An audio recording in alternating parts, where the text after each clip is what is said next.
1, 2, 3, 4. It's hard to believe that I'm sitting in the same room that Tragically Hip would have been like rehearsing and chilling. It's surreal, right, to be recording in this place. I think this is incredible. We're in this space. We are in a place where history has been made. Being able to meet up is such a feat in itself, because it's like 100 years ago, or like even 50 years ago, it was basically illegal. We weren't allowed to celebrate our music. We weren't allowed to tell our stories, to speak our language, and to, be able to come together and just be ourselves. When you get to experience something like this, it makes it all worthwhile. It's like, wow, okay, it was worth it. I didn't give up, I got here. Just that feeling of this is right. This is exactly what it's all about. Coming together for a purpose, to archive what we do and who we are as a people. How does it get more special than that, man?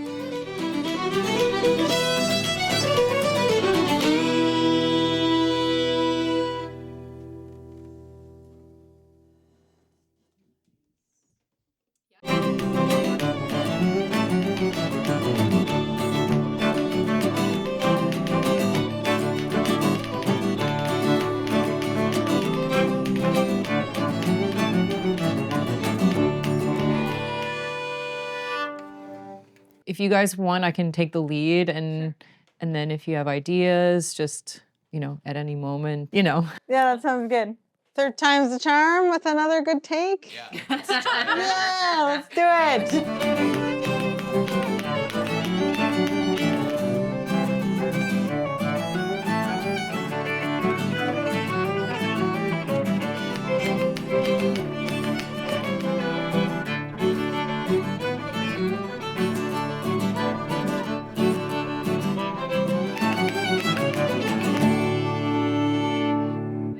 Hard to tell which one was better, he said. Oh, that's good news. That's good.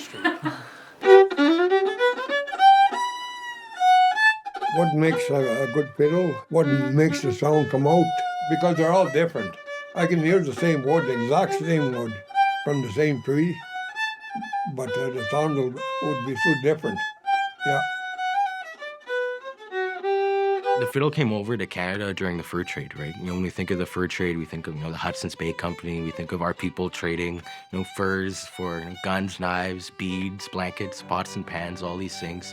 But one thing kind of people neglect to realize is these fur traders coming from Britain, Scotland, Ireland, France, all countries with rich traditions of fiddle playing. They brought these instruments over and the music with them.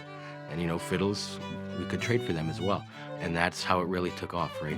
The Métis fiddle style, it's a combination of what I think of the Irish, I think of the French, with the feet tapping. I found out that the Métis music was Métis music on account of the style.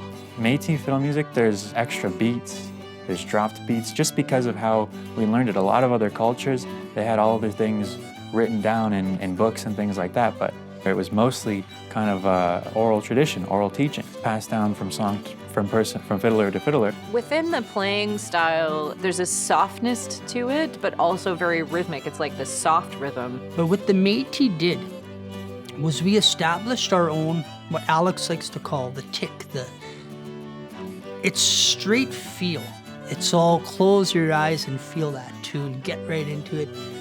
And for me, that's exactly what it is. It's all feel, it's all connection.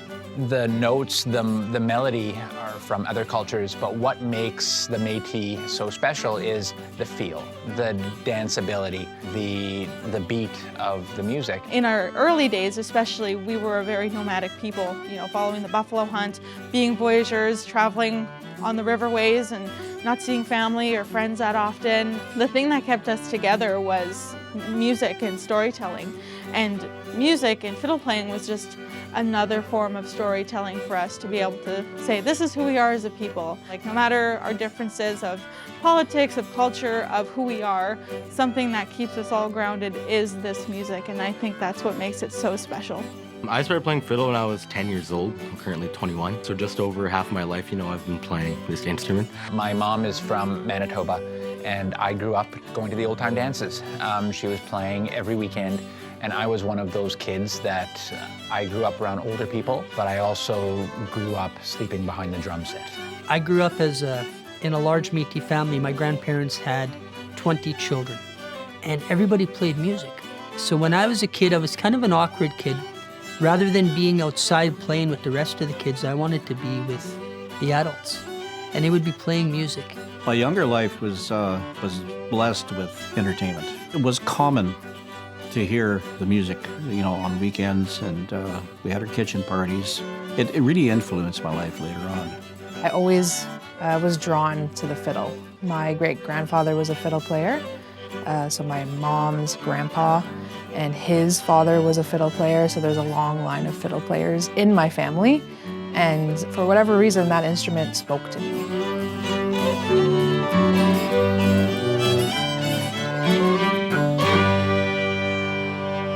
Growing up, my mom grew up in a time where her mom was like kind of just coming out of this space of like needing to hide and deny her ancestry, and got teased for looking Métis. And so when my mom was an adult and she was having her children, it was through connecting with the culture, through music, that we really came to this together. It's so important that we have that, and we have those people that can do that work, and to see our young people really stepping into those roles and doing that work, I think, is just inspirational. I think it's the connection to the history. So, for instance, if you notice when we were recording, you look at Alex and you look at all the people involved, the musicians.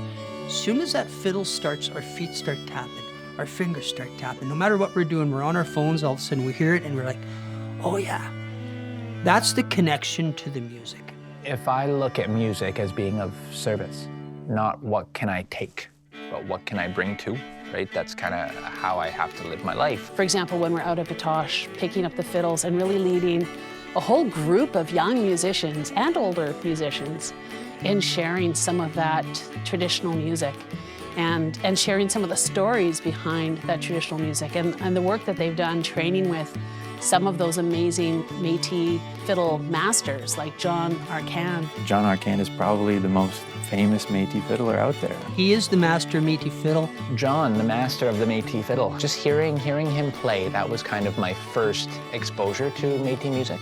John Arcan is someone that you think of when you think of Métis music. I always make the argument that no one has really done more for Métis music and Métis fiddle playing than John. I knew he was a real thing, with what he did with the music. When I think of Métis fiddle, the first name that comes to hand is John Arcan.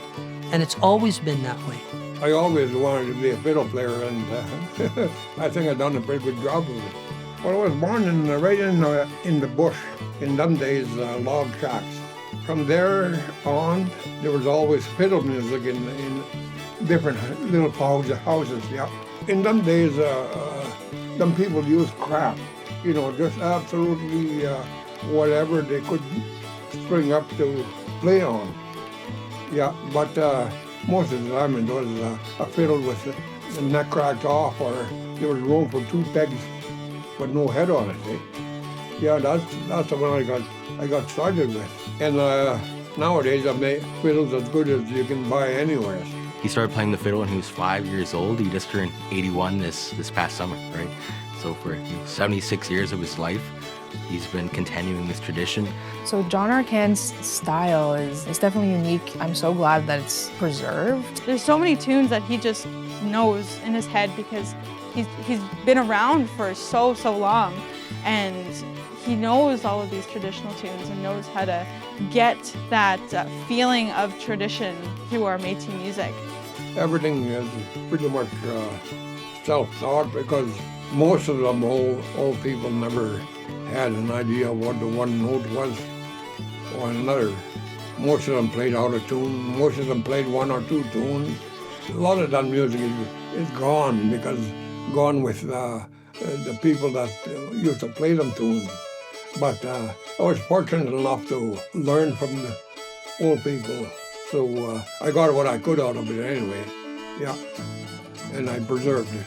For me, like John Arcan is somebody who brings in that old feel but also with a newer perspective. He's like somebody who's bridging those two worlds of like keeping the old alive. He's done a really incredible job of mastering those two worlds. He's been such a huge part in why the Métis music has stayed so traditional and has been passed on from generation to generation. He took what is uniquely a Métis style and he made that known to the world. If it wasn't for John Arcand, guys like me, we wouldn't really have anything to go by. He influenced a lot of players with that, younger fiddlers growing into the business. Even just seeing him play is like, it's an experience, just like, because he's got so much talent and like history in that, and his fiddles and everything like that. Yeah, he's an amazing fiddler. If it wasn't for him and his dedication to preserving not only Métis culture, but this style of fiddle playing, it probably might not be as big as it is, right? And for someone like me, I wouldn't be playing fiddle if it wasn't for John. I feel fortunate because, it's once in a lifetime to say I lived in the same time as John Arcand. He's a legend, he's a master, and if it wasn't for him, guys like me wouldn't have our shot. The most important thing, I think, to me is what the people think I done. If it makes them happy, well, I'm glad. Like I've done something that people enjoy doing. And I think especially right now with John Arcand's retirement, I really look to those young, strong leaders like Brianna and Alicia and others. I see them, their ability, their capacity to step into that role and to really keep that tradition, that John Arcand tradition of gathering people, sharing those stories and those old tunes, keeping those alive.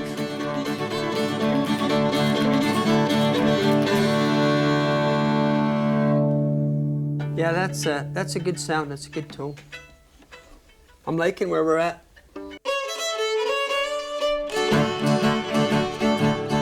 I think in this day and age of us as Métis, the women are starting to really be able to shine in our music and in our way of thinking. And even if we look at the classical side of things, like women were only allowed to play in orchestras as of like not so long ago, right? So I think it has a lot to do with the women's liberation movement.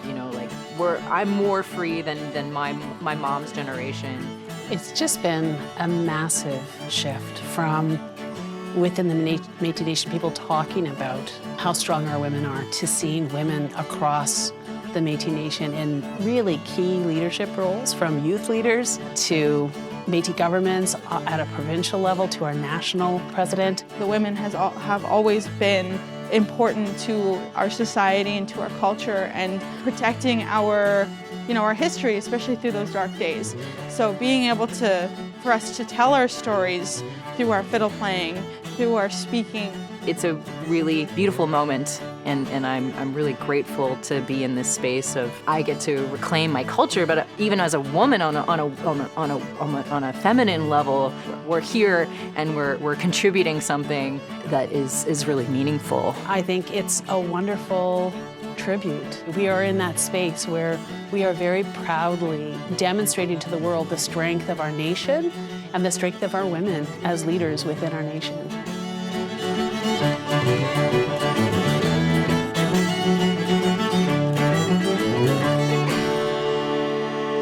One, two, ready, go.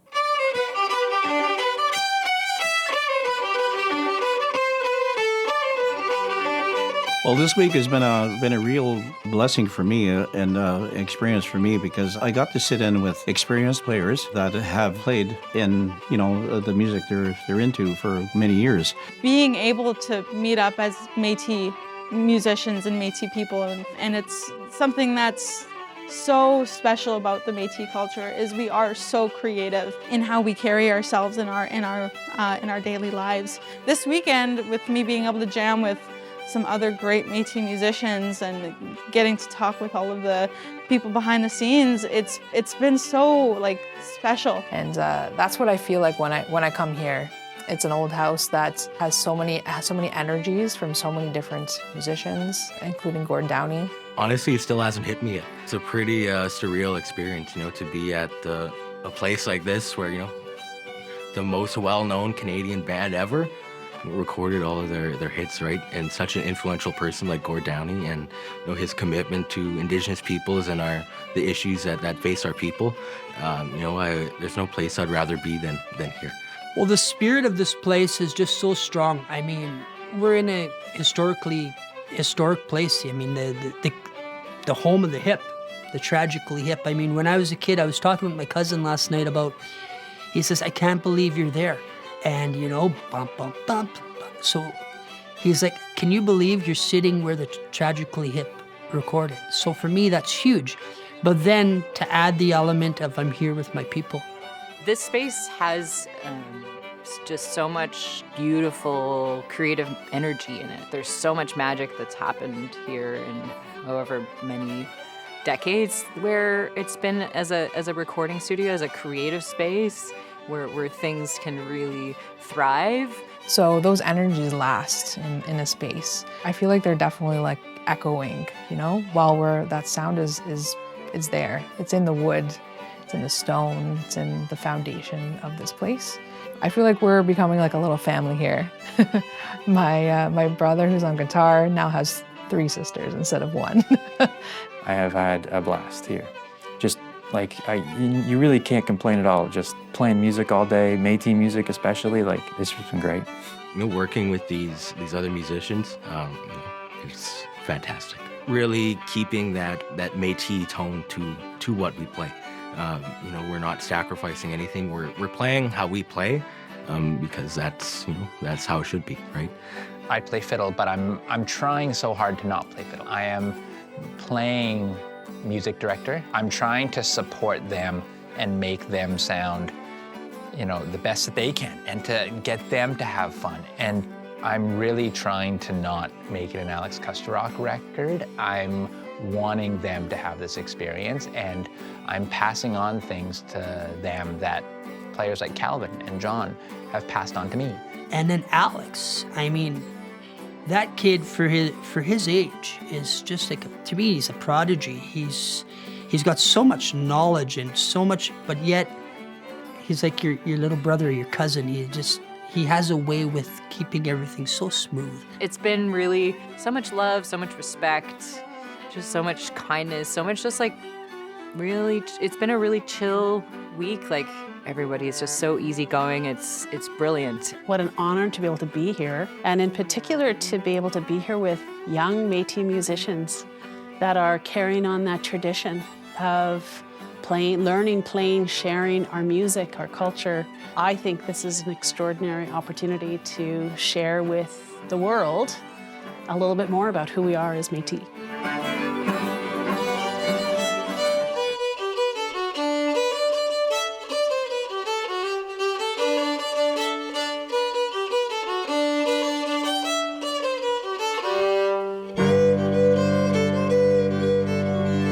I have seen our youth play such a central role in the revitalization of our culture.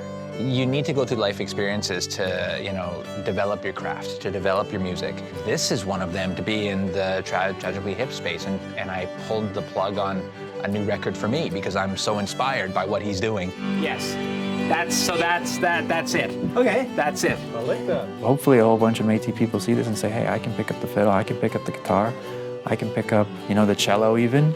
Any instrument can really accompany Métis fiddle music and take a good run at it.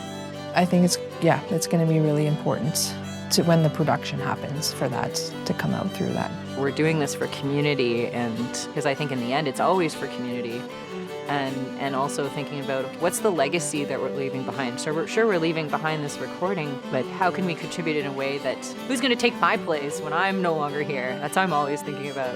I think coming to this project, it also opened a lot of eyes to, what it really means to us. this means everything, you know? This is like the real deal, getting studio time experience. Like that's a big step for an artist. And I know what they're capable of, but I'm asking them to do things that are just a little bit more, and they're having so much fun. And to see that satisfaction when they're listening to the track, when it's done, and how proud they are of how things turned out, that's so special for me. And I'm having a really good time working with these players, and I want to do more of it. I think opportunities like we have this week to really see these young women and young men shine, I think is a testament to how strong we are and how bright our future is.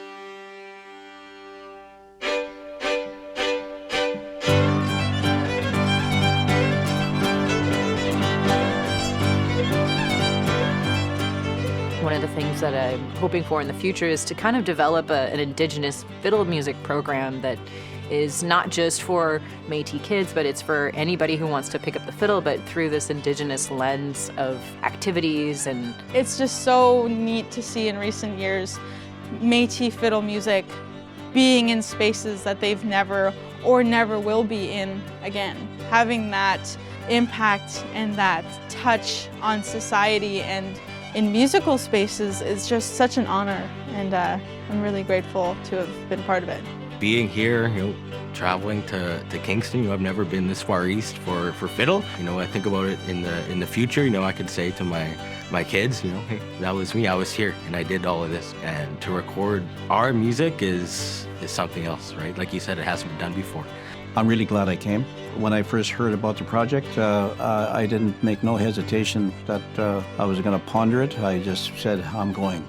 Being in the studio, not only just this studio, but just in this area and playing Métis music is so cool. The only words that I can describe is special, inspirational, and it's been such an honor being able to play in this space. There's so many bands that have come through here and that have left their touch here and their legacies here. So being able to say that our Métis music and our fiddle playing, and especially our female fiddle playing, being able to be left here, and the vibe and the energy that we brought can just be with all the others, is just so cool. So for me, this is a moment I'll never forget, and I'm so thank you, man, for asking me here to be part of this. This is huge. This is one of the highlights of my career, to be here. This is something I'll never forget.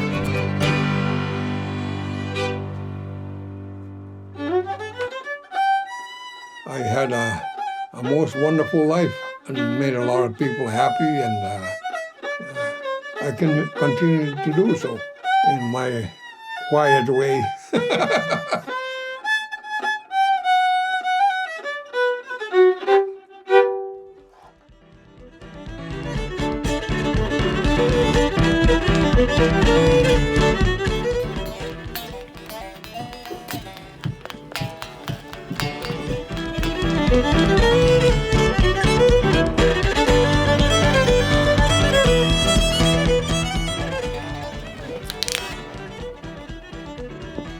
I think I was 16 years old learning to play guitar. And here I am how many years later, and we're in the hip studio. It's just crazy. I feel like a little kid in a candy store.